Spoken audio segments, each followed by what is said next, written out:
welcome to Talk of the Town. I'm Sandra Benson, and with me today I have Paul Blum. He is going to be opening, hopefully a grand opening in July up in Bluffton, of a new magic novelty store called Abracadabra. That is quite a unique store name, and it sounds like it's going to be a unique store. Paul, tell us a little bit how you got started and what exactly the store is going to, what it's going to carry. Well, it's going to be a great store down here. I did this for 26 years in Manhattan, and it was a great store there. It was a famous store there. They actually made a replica of my store in Las Vegas, and it's in the Hotel New York, New York. So it was a great store. It was probably the #1 store like in the country when I was running it. Wow. Yes, but for down here, we're going to carry magic, novelties, gigs, costumes. We're going to, for Halloween, we'll have decorations for outside the house, inside the house. You know, if you decorate the inside, your couches, your windows, and your lawn. And we rent costumes, and we have we got good terms on renting. You could pick up your costume on September 25th, and right. you can bring it back the day after Halloween.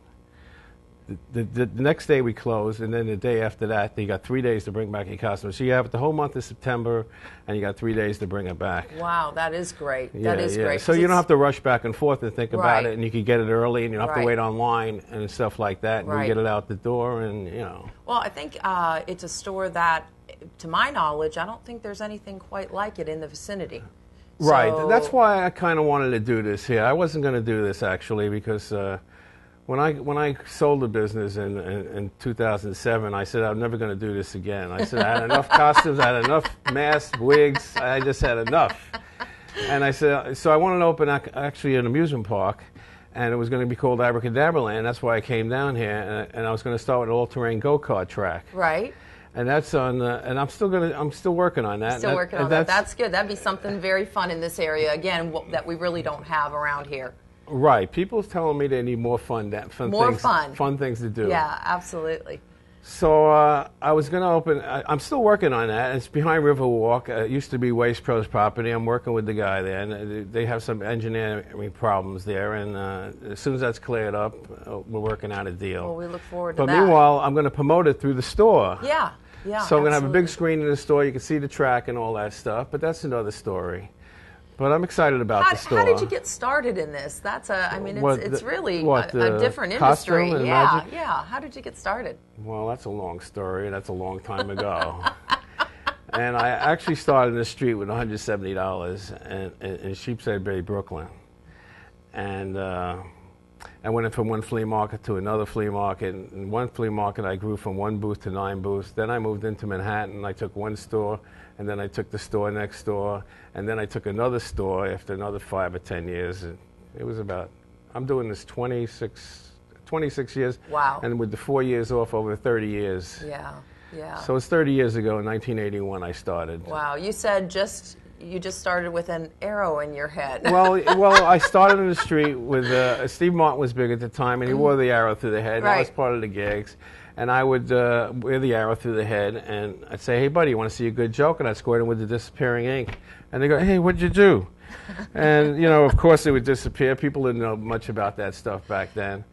And they would buy it, and I kept going on from there. And then I got into one flea market after that. I started in August, and by October, I went into a flea market. They gave me the best spot in the flea market because I was selling Halloween stuff. And I started with I had $200 when I started this business, and by the end of October, and that was August, and by October, I had $5,000. Wow. How was that for an investment? Yeah, you're definitely so I knew an I was on the entrepreneur, right, no doubt about that. Well, I knew I was on the right track, and I was doing what I was meant to do in life. Yeah, you wouldn't have made that in the stock market, I'm certain of that. No. So that was a pretty good run for me. Yeah. And I did it for 26 years, and now I'm going to open it here, and I'm really excited. Yeah, where at?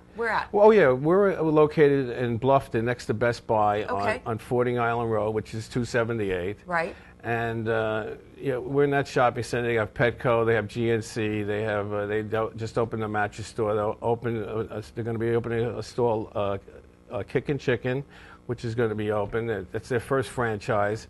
and that'll be open September. And Abracadabra, how many square feet are you going to be Oh, in? well, I took equivalent to 4 stores there, which is 7,100 square feet. Wow. With 16-foot ceilings and. So you'll have magic novelties, you'll have costumes, you'll have all kinds of different horror decorations, props. horror props. Yeah, and body parts, skeletons, coffins, everything. I carry everything. In my old store, I used to get a new item every 10 minutes, so I don't think I've changed too much. I think I'm going to have at least 5,000 items when I open the store. Wow, that's terrific. Are you going to be there? I mean, I'm there. I'll be there. there. You'll be there most of the time? Yeah. Yeah. I'm there all the time. It's fun, isn't it? It's a fun business, and I love to. Part of the reason I wanted to do this here is because I like living down here so much. I wanted to be part of the community. Yeah. So. Well, I think the community will definitely love you being part of it. That's like I said, it's just a different area that we just don't have that here. So I think it'd be really fun. Everyone tells me they got to run to Savannah for it. Yeah, Savannah, Charleston. It's a nice 55-minute ride there, and then I heard they're very busy. They have lines, so you got to wait online there as well. So here, it'll make life easier for people here, and I'll do a good thing for the neighborhood in the area. Absolutely. You're hoping to be opened by the end of July? Well, actually, we're going to be done in about, I figure in 10 days, and then I can get in there and put in my inventory and stuff like that. Get the store so I'm set figuring up. Before July, I'm going to open up. You're going to have a grand opening? I'm going to have some kind of grand opening. Good. Yeah. Well, make sure you come here before you have it. Really? So that, I'd love that. And bring some pictures so we're gonna we have wine can and tantalize cheese, everybody. And I'm going to have this woman playing a harp, and she's going to be dressed in an angel costume. And the theme is, it's heavenly to shop at Abracadabra. Good. That's great. That's great. Paul, I just wanted to mention one thing. Sure. People like change and everything. Well, at Abracadabra, we don't like change. And our deal is, if it's $9.95, it's $9. We don't take your change. We don't want any change. We don't want your stinking change. What a great concept. Terrific. Terrific. Well, Paul, thank you is so that much. It? Yep, that's it. I appreciate that okay? I appreciate you being here today, and we look forward to the store. It was fun being here, and the store opening. And I wanted to, it's good to be here, so I let the people out there know I'm alive. That's right. Absolutely. Absolutely. Right, Abracadabra coming in July up at the Bluffton next to Best Buy. Thank you, and we'll be back with Talk of the Town.